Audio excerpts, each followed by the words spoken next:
مفتی حنیف جالندھری صاحب، میں آپ کی طرف آتا ہوں یہ سوال لے کر کہ اسلام جیسے ہی اپنے روشن اور پختہ خیالی کو انٹروڈیوس کرواتا ہے، یعنی ہر عمر میں کوئی 9 سال کا ہے، 7 سال کا ہے، ادھر بھی ایکسیپٹنس نظر آتی ہے، کوئی بزرگ ہے ادھر بھی ایکسیپٹنس نظر آتی ہے،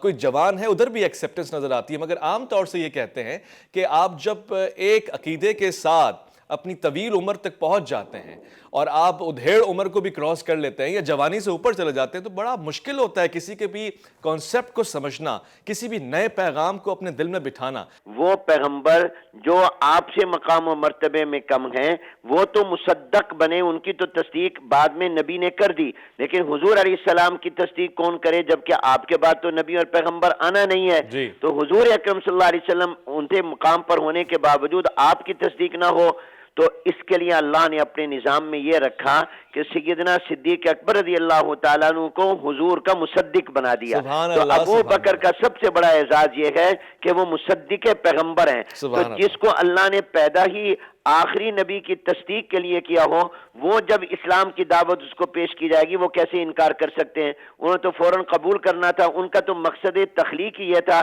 کہ میرے محبوب جو کچھ فرماتے جائیں گے یہ تصدیق کرتے جائیں گے۔ تو سیدنا ابو بکر صدیق، اس لیے آپ دیکھیے سارے صحابہ صدیق ہیں، اولئک هم الصدیقون، اہل بیت صدیق ہیں، لیکن صدیق اکبر ایک ہی شخصیت کا لقب ہوا اور وہ ہیں ابو قحافہ کے بیٹے عبداللہ۔ آپ کا نام عبداللہ تھا، یہ صدیق اور عتیق آپ کے لقب ہیں، اور ابو بکر آپ کی کنیت ہے، اور یہ لقب صدیق اور عتیق آپ کو زبان نبوت سے ملے ہیں۔ اور اس کی وجہ علماء نے یہی لکھی ہے کہ آپ نے کائنات کی سب سے بڑی ہستی کی تصدیق کی ہے اور بغیر مطالبہ دلیل کے کی ہے۔ میں کہتا ہوں کہ ابو بکر صدیق کا دل آئینے کی طرح تھا، جیسے آپ آئینے کے سامنے آئیں تو آپ کا عکس اس میں آتا ہے، تو فوراً جب قلب صدیق پر دعوت اسلام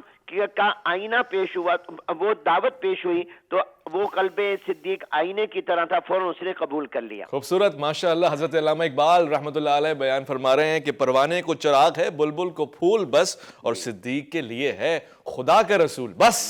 جی بالکل آپ نے درست فرمایا، اور میں یہ بھی بات بھی عرض کروں گا کہ یہ ایک تو سب سے بڑا اعزاز یہ ہوا کہ وہ مصدق پیغمبر ہیں، وہ امام الصحابہ ہیں، وہ جانشین پیغمبر صلی اللہ علیہ وسلم ہیں، وہ خلیفہ بلا فصل ہیں، وہ مزاج شناس رسول ہیں، اور ایک سب سے بڑا امتیاز یہ یار غار ہیں، ثانی اسنین ہیں، یہ تو تمام اپنی جگہ مقام، مگر ایک بہت بڑی اہم بات ان تمام